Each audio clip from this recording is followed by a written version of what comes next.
c'est lui donc, qui contrôlait la batterie de Fifi Massieu.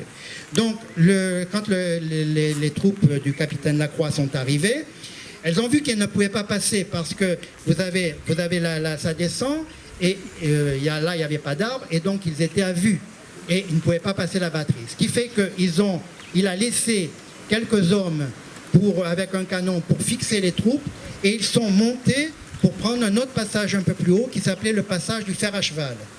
Et donc, ils sont passés par en haut et ils les ont pris derrière. Et quand il a vu le nègre sans peur avec ses soldats, ont vu que l'ennemi qu'ils attendaient devant était derrière, ils sont partis, ils sont venus rejoindre les troupes de Delgrès en combattant naturellement au fur et à mesure qu'ils reculaient.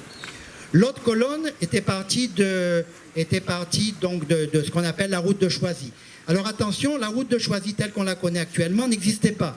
C'est-à-dire le passage, vous voyez, la route de Choisy, en réalité, c'est celle que vous avez prise à partir de Gommiers. Elle montait directement. Depuis tantôt, nous invitons les autres communes, les autres Guadeloupéens, bien sûr, à nous rejoindre. Mais ce qu'on peut déplorer, c'est cette espèce de tentation que nous avons à séparer les forces, à vouloir chacun faire, disons, sa commémoration dans son espace. Alors que, disons, Delgrès, véritablement, c'est bien ici. Vraiment, le cri de liberté, c'est bien ici. Et je pense qu'on arrivera petit à petit à faire une unité.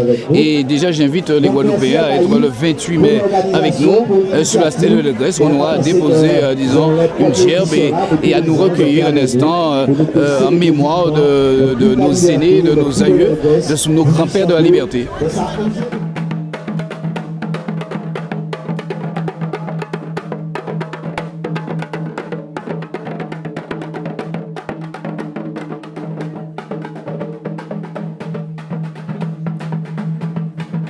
IFA a été de haut lieu de combat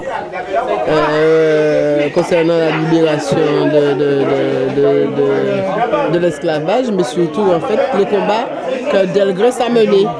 Donc aujourd'hui, on s'est dit pourquoi ne pas, nous sommes voisins avec la commune de Saint-Claude, et pourquoi ne pas faire quelque chose ensemble dans le cadre du territoire.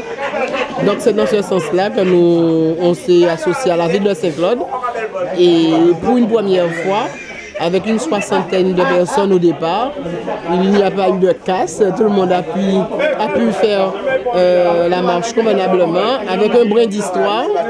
Donc je crois qu'en même temps, on jouait l'utile à l'agréable. Les gens se documentent sur leur propre histoire, l'histoire sur leur territoire, et puis je crois l'année prochaine, on pourra encore faire mieux.